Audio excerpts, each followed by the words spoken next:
ଆଜ୍ଞା ନମସ୍କାର। ମୋ ନାମ ଅଛି ବିଜୁ ଜାନି। ମୁଁ ଉମାଶଙ୍କର ସବଜଦିନା ଲିମିଟେଡ୍ ତରଫରୁ ଆସିଥିଲି। ମୁଁ ସର୍ଭିସିଂ ମ୍ୟାନେଜର ଭାବରେ କାମ କରୁଛି। ମୁଁ ଆସିଥିଲି ଜାଙ୍କରଗୁଡ଼ା ଗ୍ରାମରେ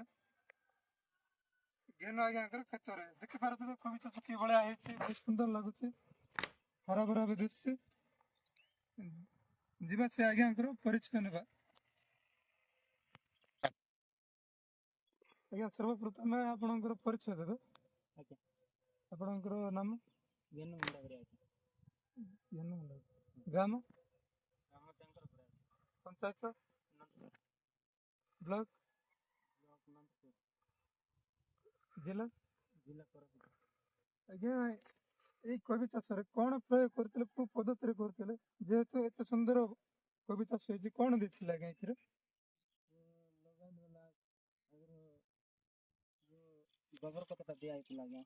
ଆଜ୍ଞା ତାପରେ ବିଟ୍ ଟିକେ ପକାଇଥିଲେ, ତାପରେ ଗୋବର ଖତ ଆଉ କେତେ ଦିନ ଗଲା ପରେ ଡିଏପି ୟୁରିଆ ପଟାସ ଟିକେ ଦେଇଥିଲୁ ଆଜ୍ଞା। ଟିକେ କମେଇ ଦେଇଥିଲେ? କମାଇ ଟିକେ ଦେଇଥିଲୁ। ଦୁଇଟା ଘଣ୍ଟା ଦେଇଥିଲୁ। ଦୁଇଟା କରିଥିଲେ?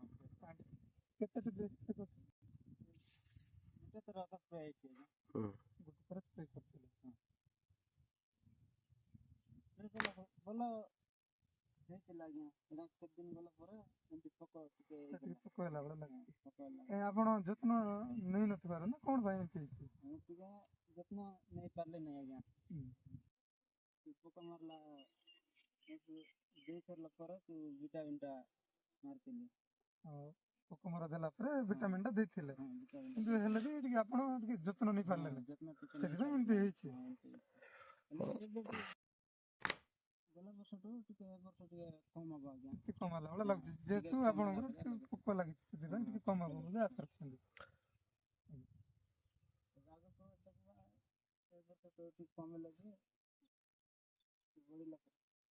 ଆଗାମୀ ବର୍ଷ ପାଇଁ ଆଉ ନେବାକୁ ଚାହୁଁଛନ୍ତି ଆପଣ? ଠିକ୍ ଅଛି ଆଜ୍ଞା। କେତେ କ'ଣ ନେବେ? 2 ଲିଟର। 2 ଲିଟର ମାନେ 2ଟା ବୋତଲ ନେବାକୁ ଚାହୁଁଛନ୍ତି? ହଉ, ବହୁତ ବହୁତ ଧନ୍ୟବାଦ ଆଜ୍ଞା ଆପଣଙ୍କୁ। ଉମାଶଙ୍କର ସବଜଦିନା ଲିମିଟେଡ୍ ତରଫରୁ ବହୁତ ବହୁତ ଧନ୍ୟବାଦ।